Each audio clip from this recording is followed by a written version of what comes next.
Inspector's coming, miss. You made it here in alarmingly good time. I know a shortcut.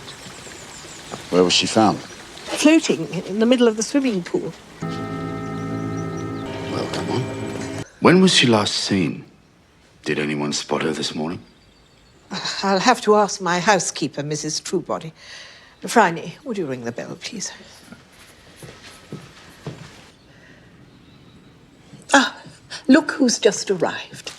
Cousin Phryne.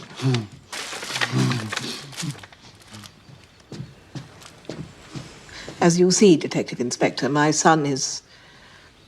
well, his faculties are limited. We'll need to speak to every member of the household all the same, including Arthur. Of course. The girl's father.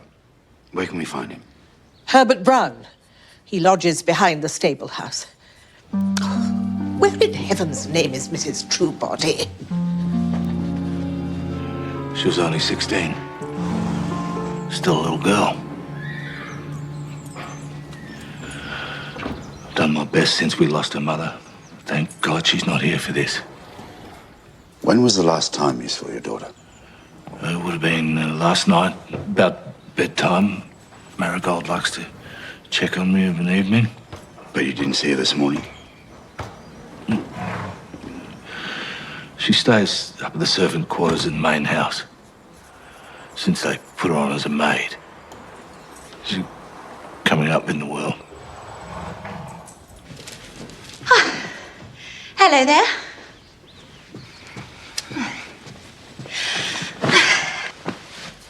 Which one of you wants to inspect me?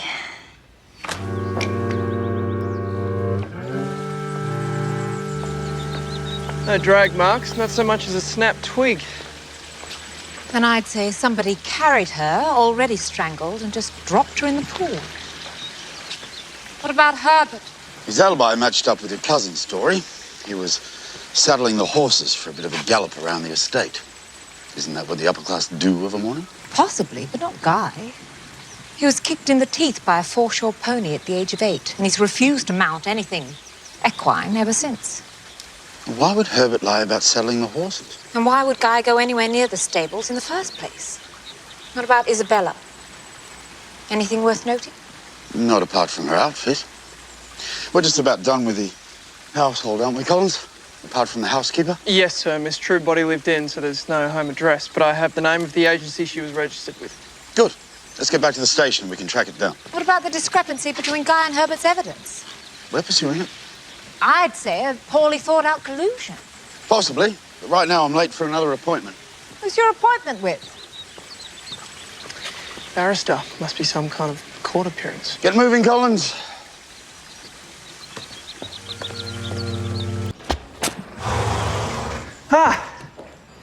Here you are, sir. I contacted the agency, but Mrs. Truebody hasn't been in contact since they placed her with Miss Fisher's aunt. So she left in a hurry, no forwarding address and no position to move on to. Do you think she's our killer, sir? Or she knows who is.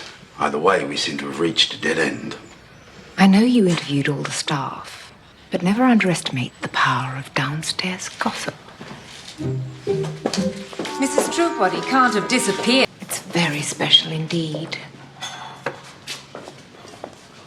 Seabreeze Holiday Cottages in Balloch. Not you too, Dottie.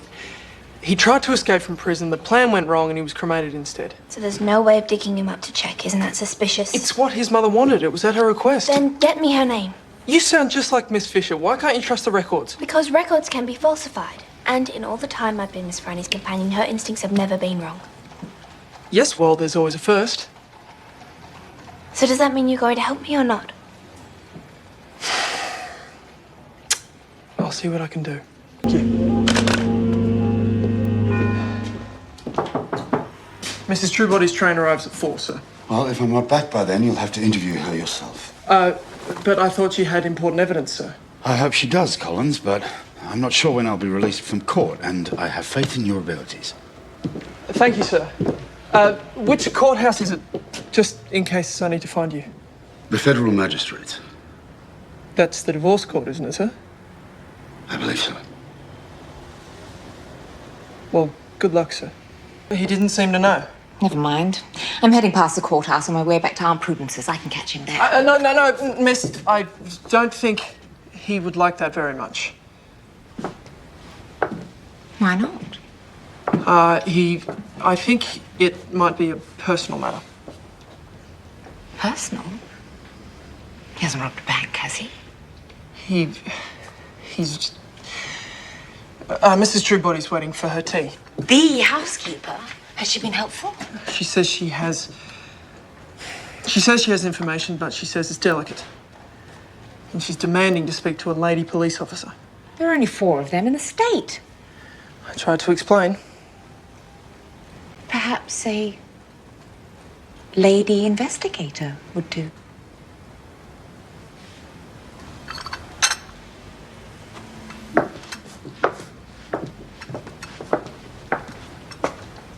Is Mr. Butler going to be all right? He'll be fine. It was just a reaction to some fudge. He must be allergic to figs. I found out more about Murdoch Floor's cremation. It was at the request of his mother, Mrs. Gertrude Clark. Her name's not Foyle? She was a foster mother, so I checked with welfare and they remembered her because she was charged with maltreating 6 orphans in her care. Starvation and brutality. She spent 2.5 years in prison. I've been through her file. Well, she doesn't sound like the kind of person I'd want to meet. But did you find an address? I did, but it's no help. Mrs. Clark's been listed as a missing person for the past fortnight. So the prison sent his body to you at Mrs. Clark's request. That's right. I don't remember everyone who comes through, but she was an odd one. In what way?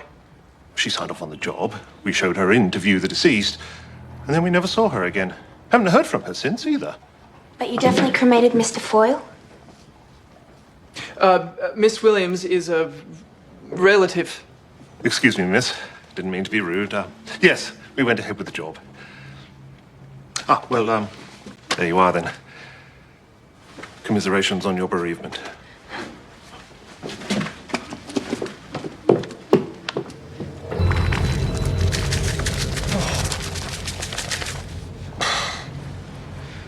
How do we tell if that's him?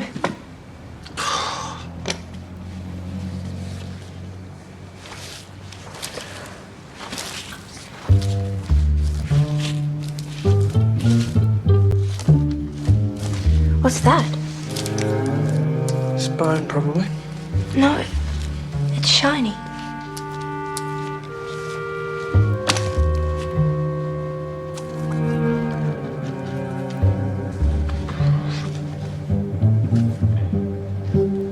It's more like glass.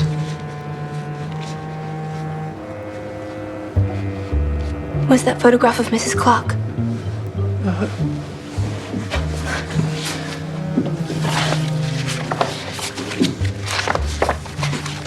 Here, this description. Born 1856, she had one eye, the other was a glass eye. Hugh, these ashes are not foils. I've let all the staff know. At least Jane's out of harm's way. The guard at the gatehouse saw a man holding a wolf costume flagged down a taxi. We just missed them. Cess and Bert, we'll take my car. Dot, telephone Mr. Butler. Warn him to lock all the doors and windows and tell him Jane's on her way.